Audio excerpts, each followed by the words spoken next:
This artist uses various sizes of nails, yes, nails, to create interesting relief images and sculptural pieces as well. They explore the female form, and this technique is gradually becoming his signature style.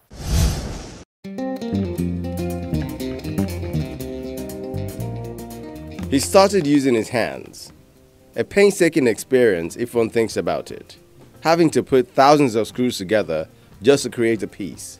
But now, Segun Akano has grown beyond that, using a drilling machine, and that has given him more works of art, enough to hold a solo exhibition at Signature Gallery in Lagos. This is a new medium I've just discovered, and I'm exploring the use of screw to make reliefs on board and sculptural pieces. Initially when I started, it took a month, 2 months thereabout to make a piece.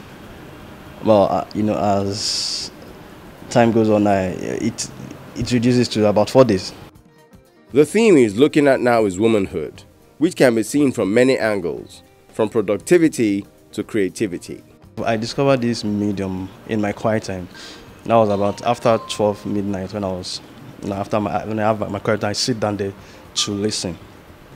And it just came on screw. And when it came in, I had it screw, and I had to sit down and probably think of how to use that hard code medium to create movement, to get all the, especially most of the curves, the strength in the curves.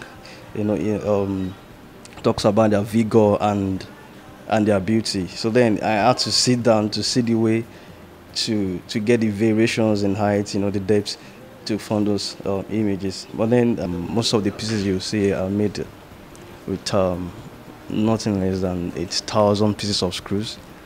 And so what I enjoy mostly about this work is driving in those hard code medium of screws to form images and then to create life.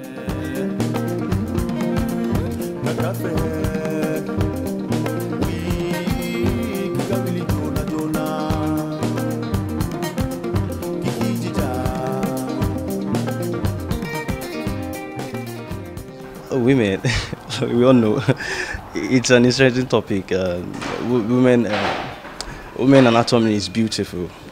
I mean, talk about that dressing style. Talk about their mood. Most especially this pieces focuses on each mood. One talks about an impossible love.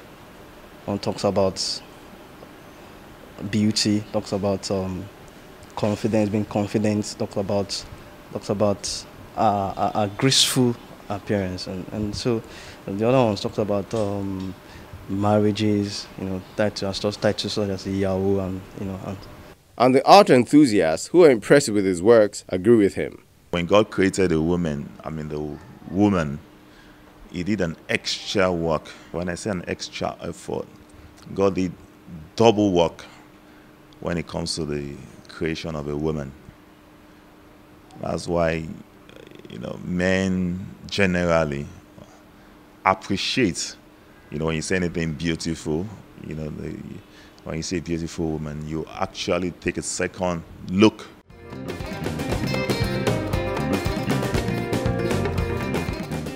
Although it's hard to believe, considering the materials used to create them. They are very inspiring because, when I saw them initially, you wouldn't believe that someone could, make use of screws to, come up with a beautiful artwork.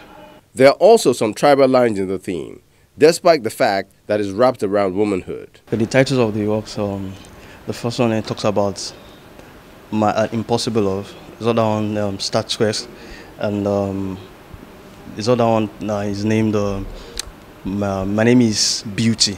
That's the title. My Name is Beauty. And the two other pieces called Iyawo. There's Iyawo 1, Iyawo 2, talking about marriages. Now the one that talks about impossible love, it's just borders on the impossible. The obstacles, in impossible love. talks about the object of the other parties now not being able to return your affection, and probably about them talking about the obstacles geographically. It focuses more on the human anatomy. If you look at it, the first, second, and the third artwork. And I don't think it limits the length or the scope to which the artwork could go. It doesn't. If you look at the other artworks, and I think there was one I actually saw before now that portrayed the Lagos Ayo festival. I think that has been sold.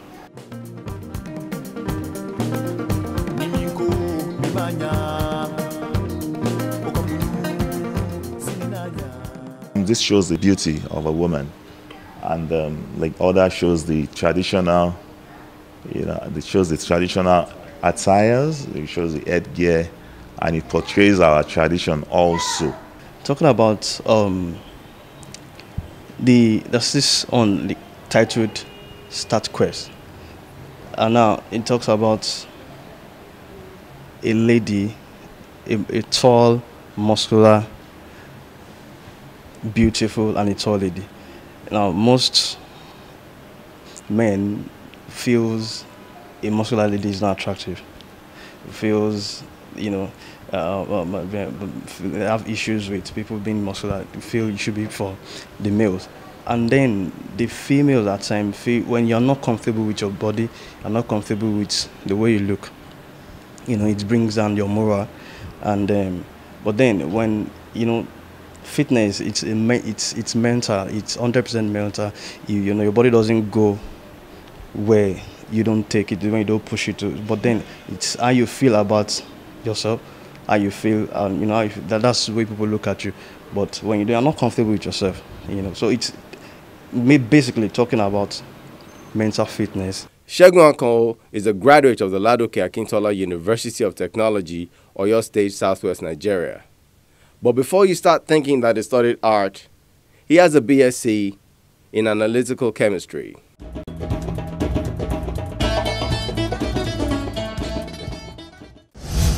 Those are really a lot of nails, and Segun is a self-taught artist, and that's why I always say whatever you need to do, just put your heart into it and you'll definitely achieve it. The only obstacle is you. Now it's time to find out who our artist for this week is.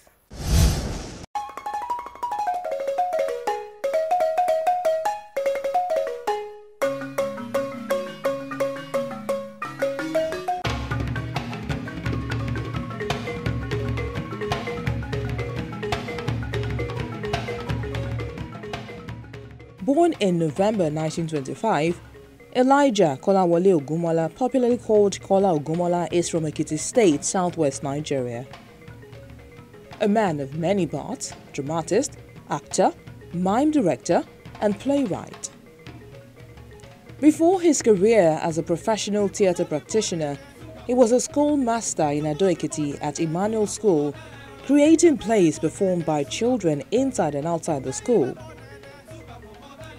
He formed his drama troupe, Ogumola's Theatre Party, around some of the pupils and his fellow teachers, which was modeled after Ogunde's Theatre Party and some of his early operas like Reign of the Mighty.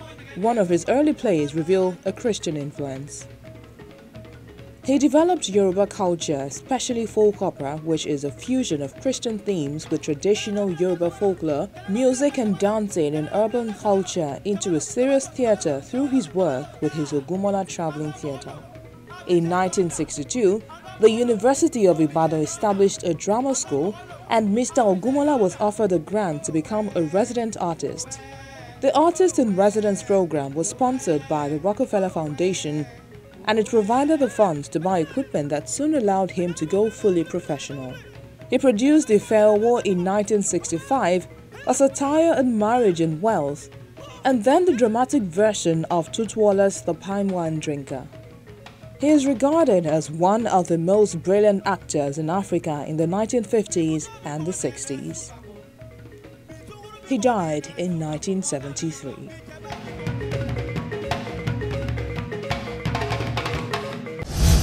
You can enjoy Art House on any of these platforms.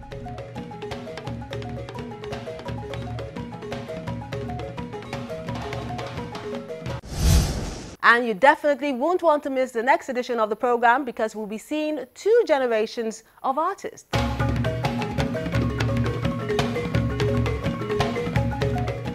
We head to Oshogbo in Osun State and meet one of the most influential artists to emerge from there, Jimo Buraimo, who is still working and mentoring the next generation.